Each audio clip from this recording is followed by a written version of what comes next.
C'è una frase con cui una delle maggiori esperte di giustizia riparativa in Italia, la professoressa Claudia Mazzucato, aveva descritto il possibile sviluppo delle pratiche riparative. È un proverbio africano che dice: fa più rumore un albero che cade che una foresta che cresce. Ecco, io davvero sono grata di ascoltare con voi Giovanni Grandi e Benedetta Bertolini, che sono sicura sapranno condurci in questa foresta che cresce, scoprendone e riconoscendo profumi, scorci, radici e sentieri tracciati o ancora da tracciare. Do quindi la parola al professor Giovanni Grandi, che fino all'anno scorso era docente al servizio sociale a Padova, adesso è rientrato nella sua Trieste al Dipartimento di Scienze Politiche e Sociali, membro del Consiglio Scientifico dell'Istituto Internazionale Jacques Maritain, in cui dirige la Scuola di Antropologia Applicata, e tra i fondatori dell'iniziativa Parole Ostili per la promozione di stili di comunicazione non violenti online. A te la parola, Giovanni. Grazie Sara, grazie a Indeep per l'invito. Sono molto contento perché ho visto comparire volti di persone a cui sono molto affezionato, da Gaia Lauri che ho salutato prima, vedo anche Federica Bruni, poi c'è Maria Parma, Enrico Marignani, poi ecco, Zoom dà la possibilità di vedere comparire dei volti che rassicurano, che sorridono a qualunque sciocchezza io vada a dire, quindi di questo sono molto contento. Allora, sì, il mio compito a questa sera è un po' di introdurvi forse più agli alberi che cadono, sapete, che non alla foresta che cresce. Lascio a Benedetta, ecco, il compito poi di aiutarvi a stare sul verde che ritorna un po' alla luce, a prendere forma anche nel nostro tempo, nella nostra società. L'idea di fondo è che vorrei accompagnarvi attraverso alcune chiavi di lettura che credo ci possano aiutare a capire un po' meglio che cos'è un conflitto in una comunità, dove nasce e soprattutto che cosa ci rende molto molto simili all'umanità di tanti secoli fa. Aspettate che io non vi vedo più perché vedo una condivisione schermo. Ecco, adesso sono ritornato. E quindi il mio compito è più che altro quello di rassicurarci, se volete, cioè di capire un po' che alcune dinamiche sono veramente delle costanti nell'umanità. Credo che se noi riusciamo a vedere tutto questo, riusciamo anche, pur con tutte le difficoltà, a sorridere dei limiti della nostra umanità, cioè riusciamo a capire che non viviamo in tempi più difficili di altri e riusciamo a capire che l'umanità ricomincia sempre da capo ogni volta, e quindi anche questa possibilità di far crescere veramente nel silenzio una foresta si dà continuamente. Quindi un po' vorrei darvi qualche elemento per tutto questo. Lo farò, vi mostrerò alcune slide adesso, lo farò attraverso alcuni spunti che vengono dall'antropologia, e quindi un po' in staffetta con Benedetta. Io farò una parte più introduttiva, più antropologica, e poi Benedetta mi dirà lei cosa vi propone, naturalmente senza svelare troppo. Allora, provo a condividere lo schermo così riusciamo anche, ditemi se dovreste riuscire a vedere le slide che ho preparato. Ecco. Allora, partirei da qui, se mi vedete di lato, se mi continuate a vedere, perché ho un altro schermo a cui guardo un po' da vicino. Quindi dal conflitto alla riparazione cerchiamo di capire qual è la genesi dei conflitti nelle comunità, perché questo è il punto credo importante per tutti voi. Naturalmente lo sguardo va in questo caso soprattutto al tema dei più piccoli, dei minori, ma sappiamo che vedrete come le dinamiche sono in realtà molto simili tra ragazzi e persone di maggiore età. Allora vi porto da quest'autore che chi seguiva i miei corsi a Padova ha incontrato tante volte. René Girard è un antropologo, ha fatto degli studi molto interessanti negli anni 70, in particolare, forse qualcuno di voi l'avrà sentito, La violenza e il sacro è il suo studio principale, ed è una grande esplorazione che ha fatto sulle comunità dell'antichità. Ha studiato tantissime comunità per capire proprio come riuscissero a risolvere i conflitti che nascevano all'interno dei gruppi più piccoli, gruppi in conflitto con altri, ma gruppi anche che avevano un grande problema, guardate, che era quello di conservare soprattutto la solidarietà interna al gruppo. Una comunità, soprattutto le comunità antiche, sa bene che o è unita, oppure se perde la propria unità è esposta ai pericoli più grandi. Questa è una prima grande intuizione, no? Il male ci divide, il male è qualcosa che ci separa e in questo senso è qualcosa che ci rende molto più fragili. Allora essere uniti è importante e capiamo perché le comunità arcaiche, e non solo loro, ma anche le comunità contemporanee, temono di per sé la divisione che può nascere tra i membri di una comunità. Allora ho studiato Girard tutto questo per capire un po' cosa aveva a che fare poi con la violenza di cui si caricano le comunità, con i movimenti di esclusione di alcuni da parte della comunità. E allora credo che siano delle chiavi di lettura che ci aiutano a comprendere meglio ad esempio quel fenomeno che chiamiamo bullismo oggi, che ci sembra forse un fenomeno contemporaneo, ma che in realtà vedrete è antichissimo. Il primo passaggio vi do delle pennellate, ecco, dei grandi concetti. Se volete troverete che vi propongo anche dei testi, ma i testi sono più che altro per lasciarveli poi nelle citazioni, nella PowerPoint, così potrete magari ritrovarli se avete voglia di leggerli, cosa che nessuno di noi fa mai dopo un qualunque incontro, ma intanto facciamo finta che tutti abbiamo un sacco di tempo per rileggerci poi le cose. Punto di partenza. La natura umana è desiderio. Noi siamo questo. Se avete qualche progetto in testa in questo periodo, se state cercando di raggiungere qualche meta, qualche obiettivo nella vostra vita, se siete qui questa sera perché state anche tracciando il vostro percorso, sapete che stiamo e state desiderando qualche cosa. C'è una meta che ci diamo. E darsi una meta, un luogo dove vogliamo arrivare, un obiettivo, significa desiderare. Sicuramente anche guardare un po' agli astri, un po' se prendiamo questo alle stelle, se prendiamo l'etimo, ma significa soprattutto guardare lontano, guardare un futuro che ancora non c'è ma che stiamo costruendo. Tutti siamo fatti così, tutti siamo desiderio, lo sanno bene gli antichi, ma che cosa succede, cosa genera il desiderio quando siamo in una comunità? Beh, Girard ci dice un po' questo, il desiderio si intreccia con quello degli altri e noi impariamo a desiderare delle cose, soprattutto degli oggetti, delle cose da poter possedere, perché questo è il punto, ma attenzione che alle volte sono anche le persone, gli affetti, ciò che noi vogliamo possedere. Ecco, tutto questo diventa qualcosa che va alla nostra attenzione perché lo vediamo trovare valore agli occhi degli altri. E questo vale anche nelle nostre comunità contemporanee e sappiamo bene che tutto il mercato pubblicitario funziona in questo modo. Noi prendiamo delle cose, spostiamo la nostra attenzione di contemporanee su nuovi oggetti tecnologici, su nuovi modi di fare, su nuovi stili di vestire, perché in realtà li vediamo pian piano essere scelti da altre persone. Allora questo porta Girard a dirci anzitutto che il nostro desiderio ha questa caratteristica, quello dell'essere mimetico, e che non vuol dire mimetizzarsi ovviamente, ma significa etimologicamente un desiderio che imita quello di un altro. E quindi anche se noi siamo molto diversi fra di noi, questo è quello che ci può accadere, in realtà se siamo in una comunità pian piano è abbastanza fisiologico che cominciamo a guardare quello che gli altri desiderano e pian piano ci ritroveremo a nostra volta a desiderarlo. Questa è la prima grande dinamica che vi invito a fotografare in questo micro percorso che proviamo a fare insieme. Secondo passaggio, sono veloci ovviamente queste cose, ecco, qualcuno di voi le ha sentite anche in maniera più estesa, ma mi interessa darvi degli spunti questa sera. Questi desideri però non soltanto si imitano, ma vanno anche in conflitto tra loro.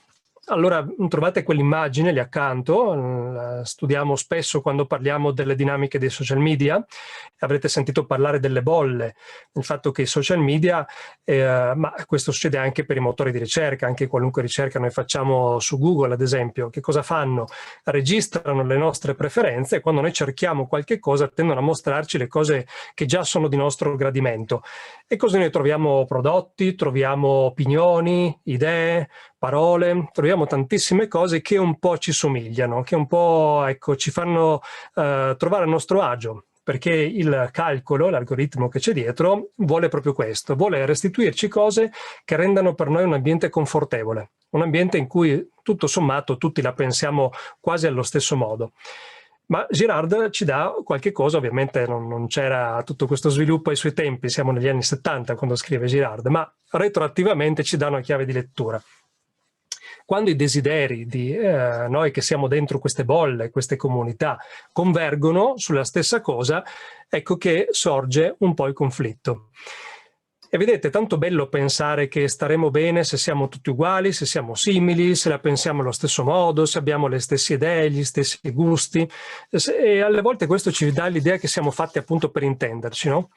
Tante volte quando costruiamo un nemico ed escludiamo qualcuno è perché pensiamo che il mondo sarebbe tanto bello e tanto meglio senza quella persona. E allora Girard però ci ricorda questo. Che cosa accadrà veramente se avremo gli stessi desideri?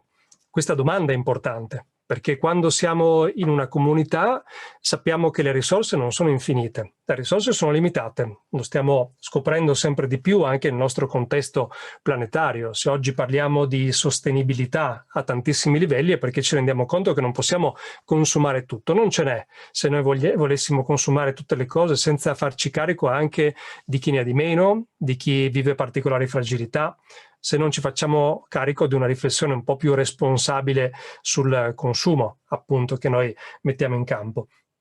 E allora che cosa succede? Beh, che se le cose, se le realtà sono limitate e noi tutti le desideriamo, il conflitto sorge in maniera fisiologica tra noi.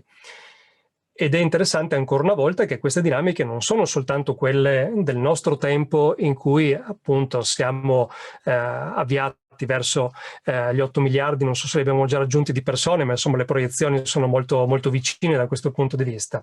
Queste dinamiche valevano anche nelle comunità antiche.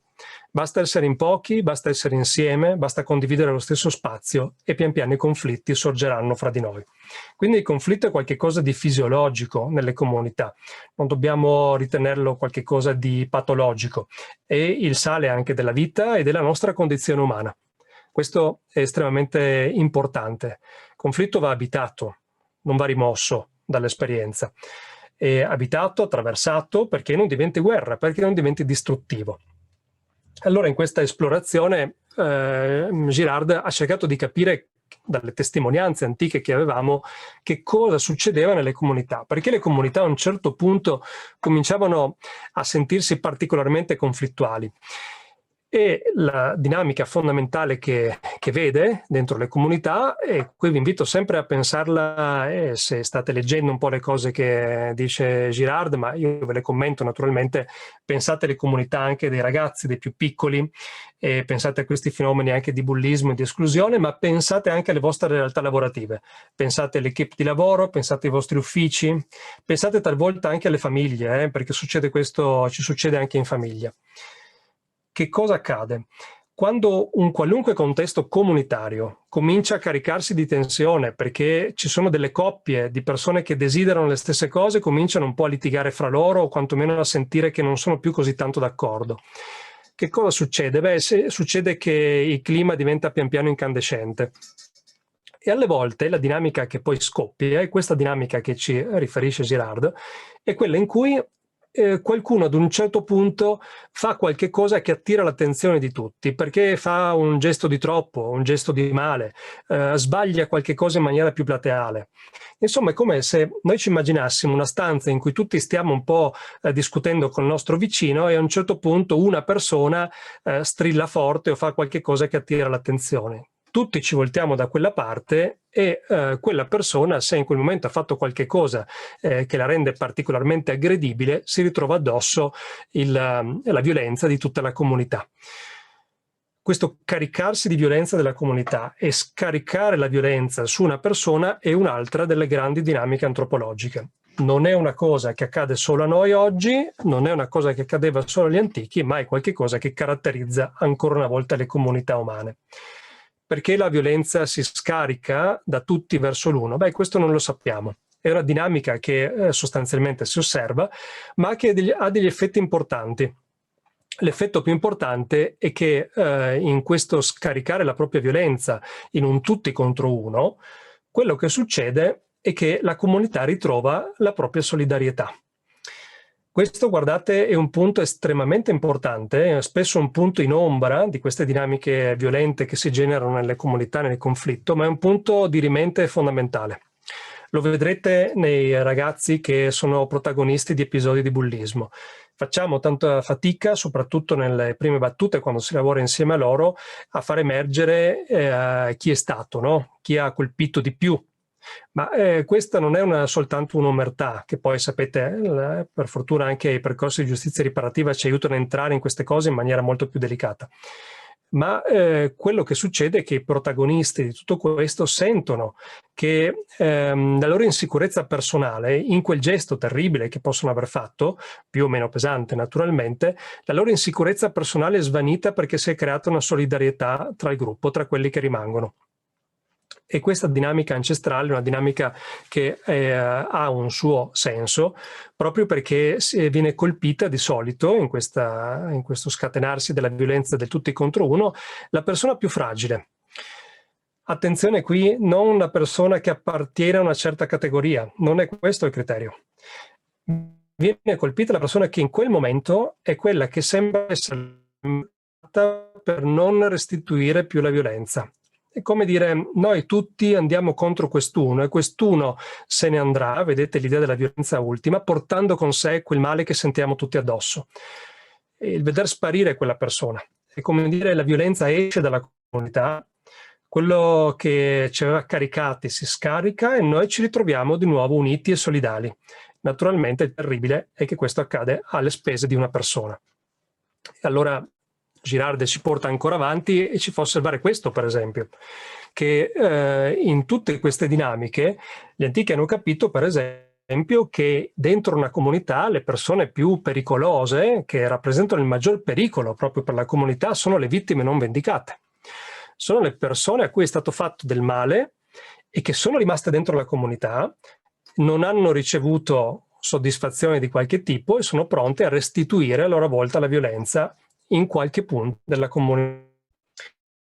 Quindi attenzione che questa non è una cosa facile da espellere dalle comunità, è qualcosa che rimane in circolo se non esce dalla circolazione colei che si è fatto carico un po' del male che sentivamo tutti quanti addosso a ciascuno di noi.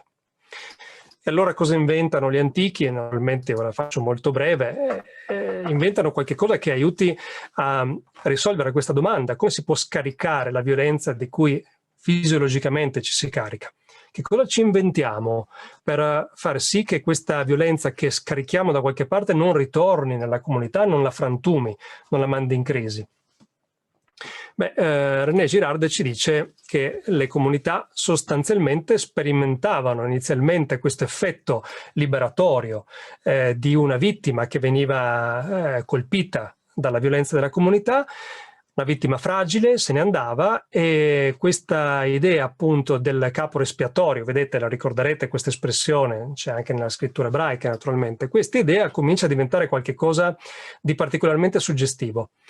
Cioè capiamo che la violenza può essere portata via dalla comunità in questa dinamica di scarico su un'unica persona, e allora ovviamente le comunità arcaiche sono un po' come noi, cominciano a chiedersi: ma com'è che noi riusciamo a tenere l'effetto positivo della solidarietà che si genera nella comunità senza però colpire una persona della comunità?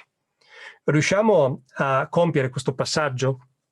Riusciamo a far sì che non sia necessario eliminare una persona, uno di noi, perché poi non sapremo mai chi è e saremo sempre insicuri? Ecco, allora quello che un po' viene così elaborato in tantissime comunità antiche è quello che noi chiamiamo il rito.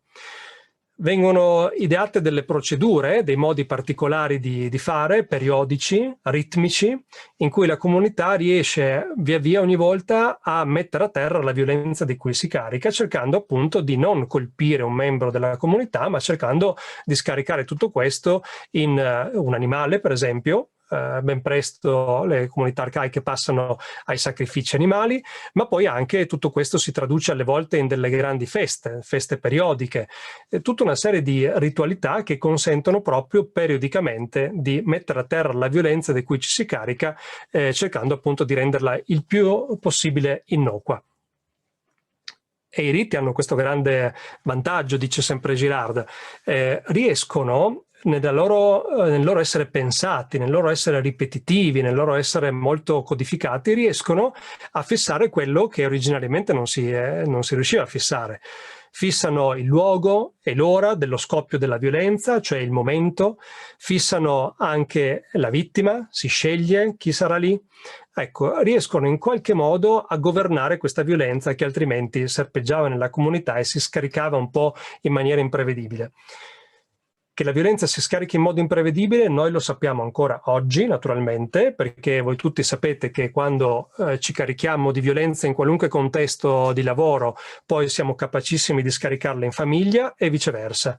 La violenza si trasporta in maniera impercettibile dai nostri contesti di vita, scivola da un contesto all'altro e tante volte noi non siamo in grado di governare tutto questo, no?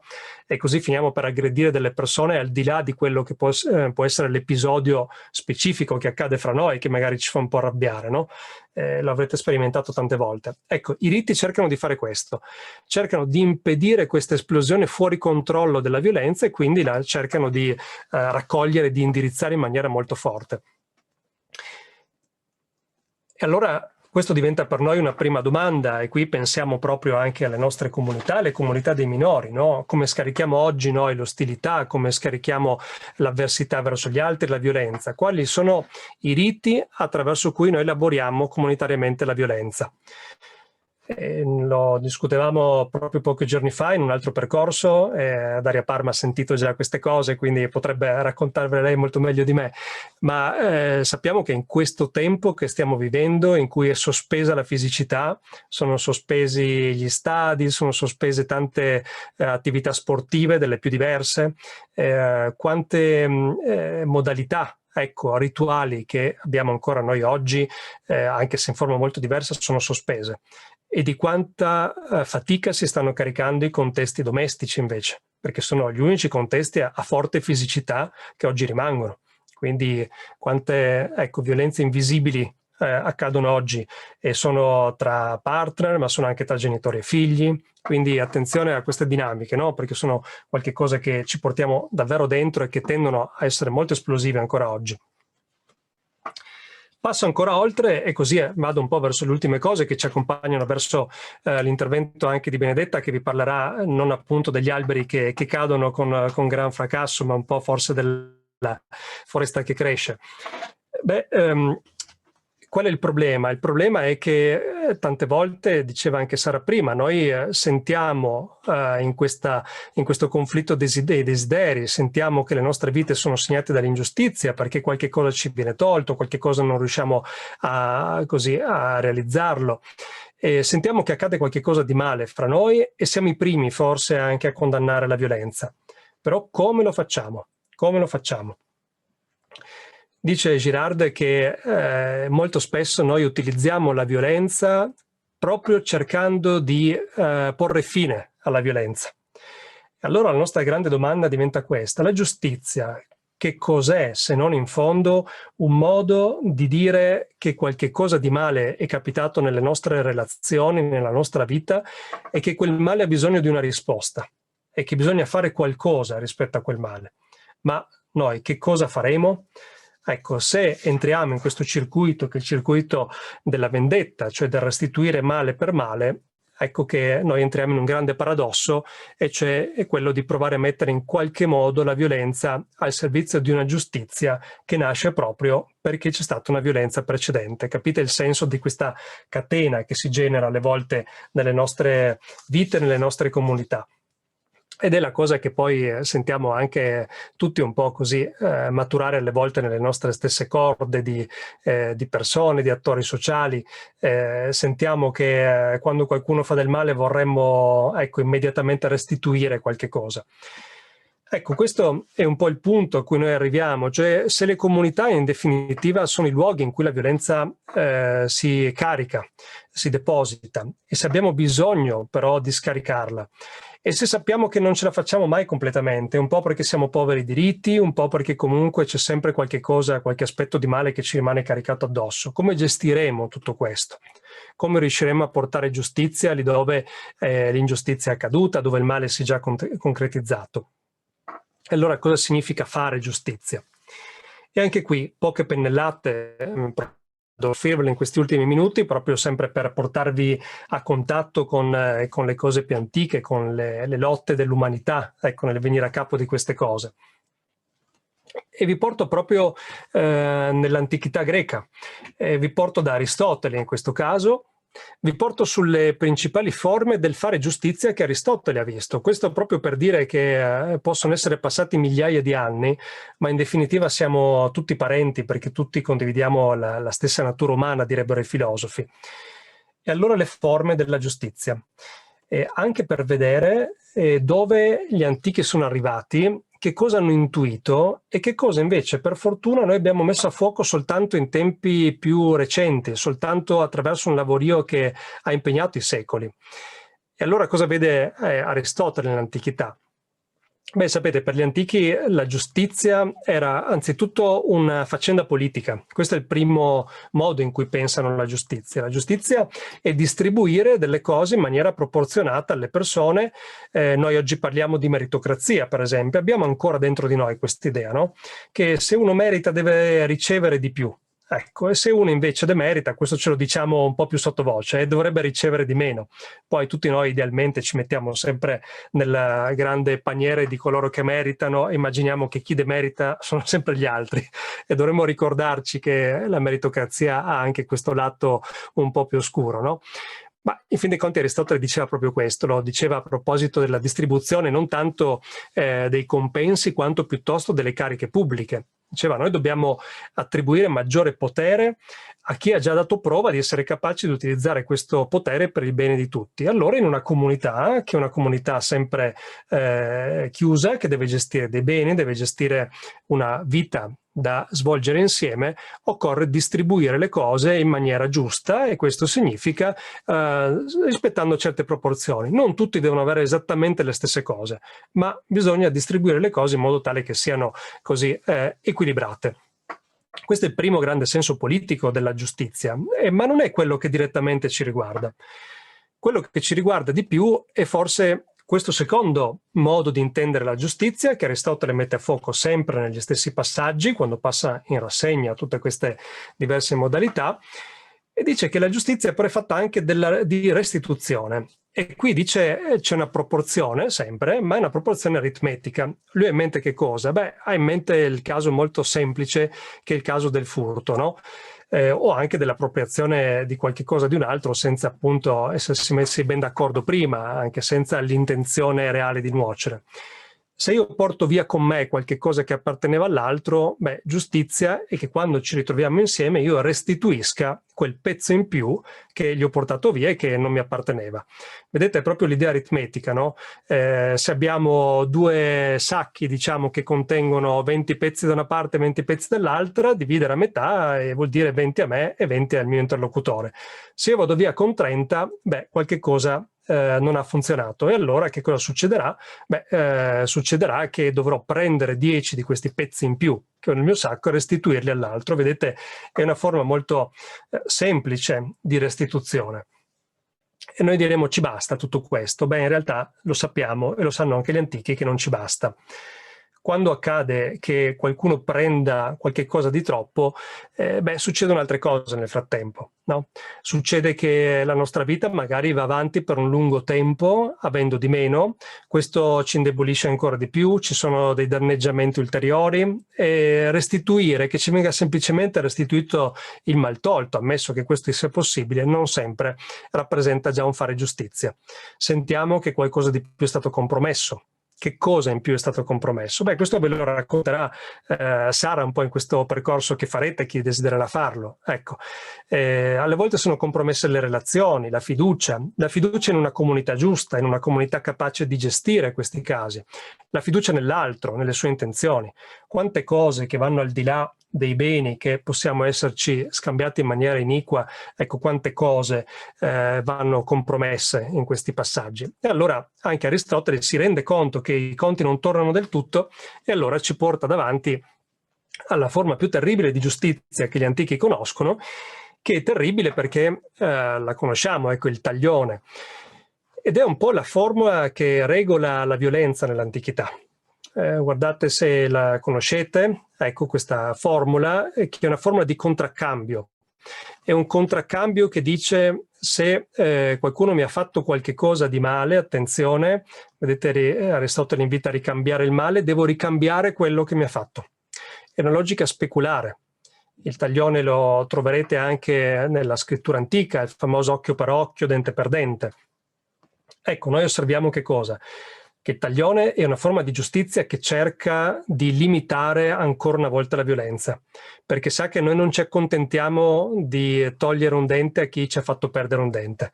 Noi da esseri umani tendiamo molto facilmente a esigere il doppio poi, no? Proprio perché i conti non tornavano, come diceva Aristotele prima, e allora a noi sembra che se aumentiamo la dose della violenza, del male che scarichiamo sull'altro, allora forse saremo veramente contenti.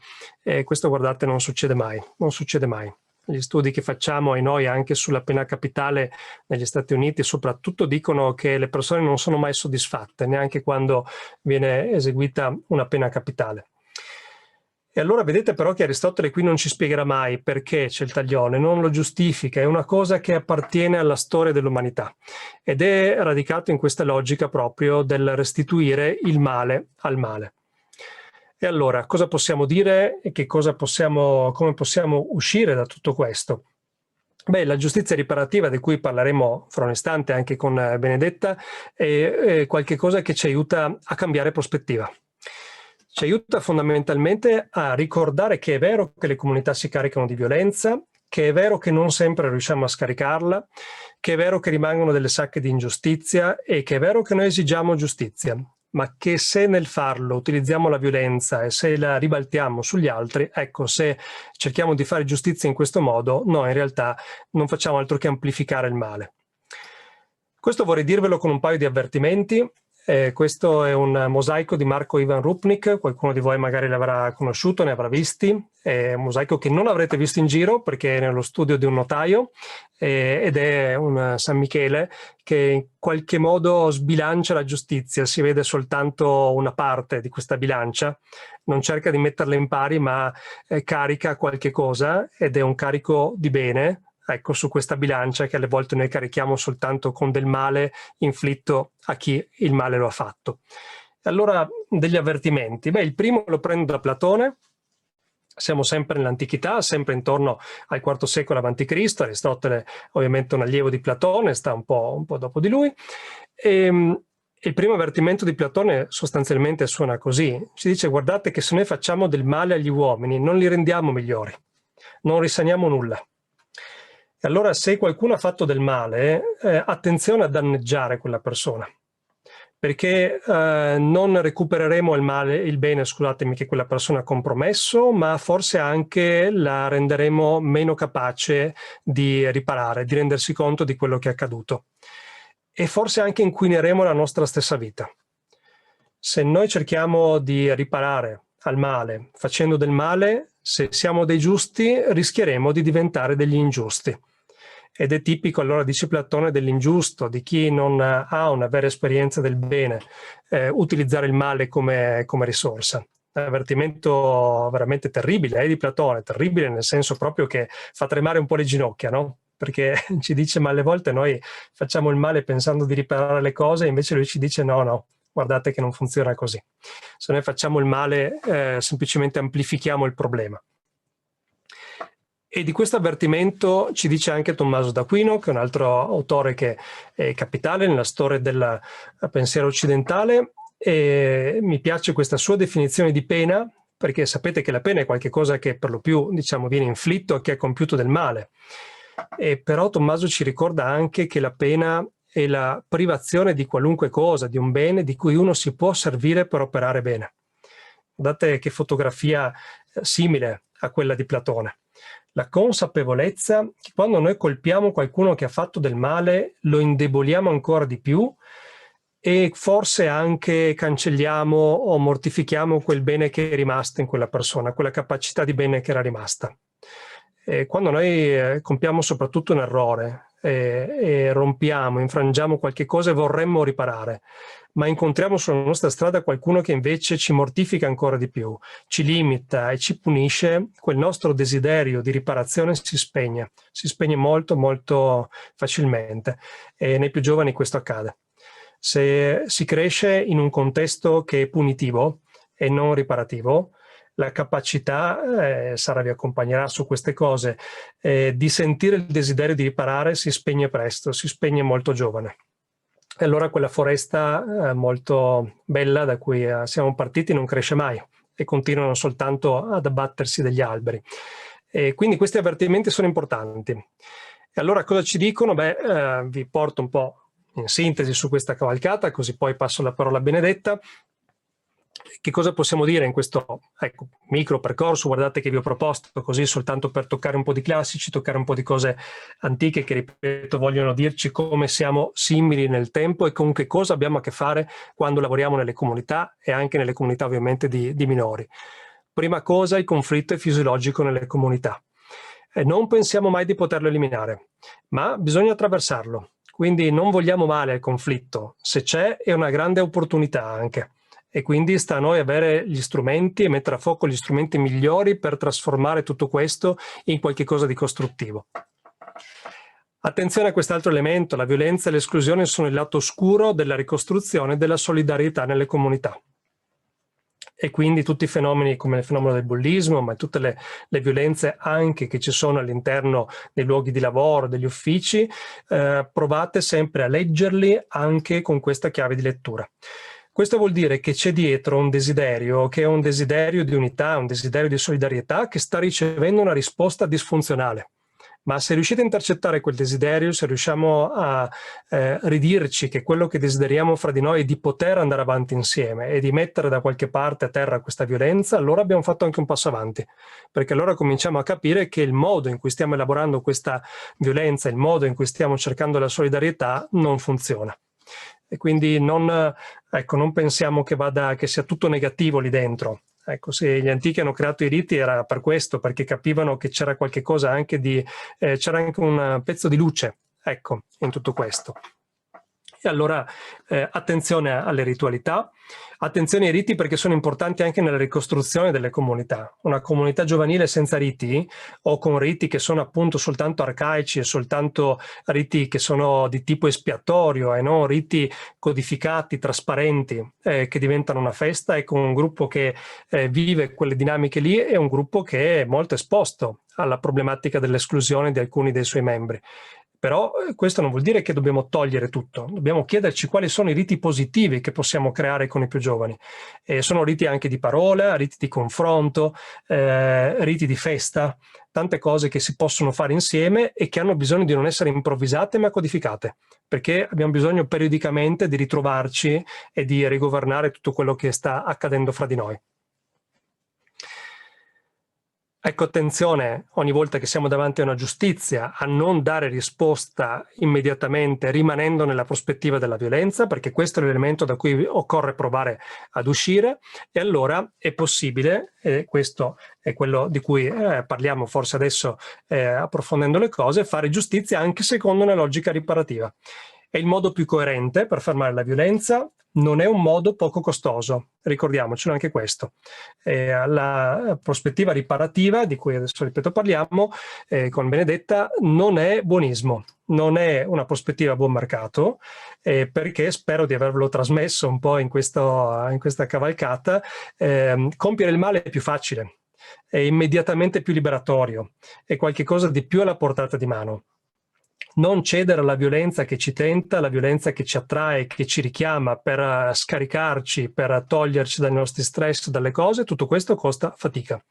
E quindi riparare è faticoso, ma è estremamente bello, perché è una riparazione che poi genera tanta ricchezza nelle comunità e che è ripagata, possiamo dire, dalla vita buona della comunità. Ma il punto è che quella vita buona arriva dopo le fatiche.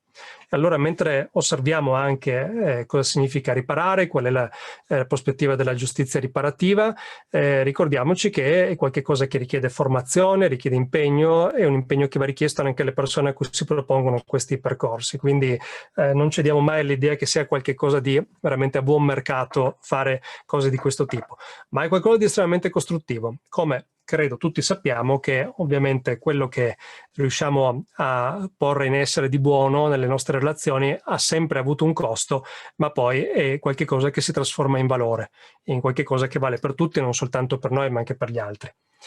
Ecco, questo era un po', Sara, spero che almeno così sia stato un pezzettino di introduzione. Vi scuso e mi scuso anche con Benedetta, perché so, Benedetta, che ho consumato il 99% dell'attenzione di tutti con René Girard, con Aristotele, con tutte queste cose, ma siccome ti ho ascoltato tante volte e alle volte anche dal vivo, e sono molto anch'io curioso di ascoltarti, so che ci aiuterai a riprendere fiato, a risalire in questa foresta che cresce.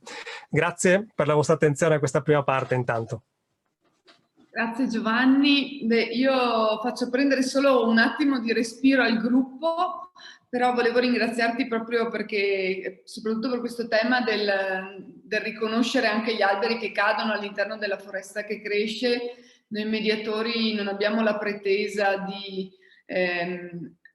tirare su alberi caduti, ma abbiamo veramente la cura di poter accompagnare dei processi in cui ciascuno si senta libero di trovare la sua strada.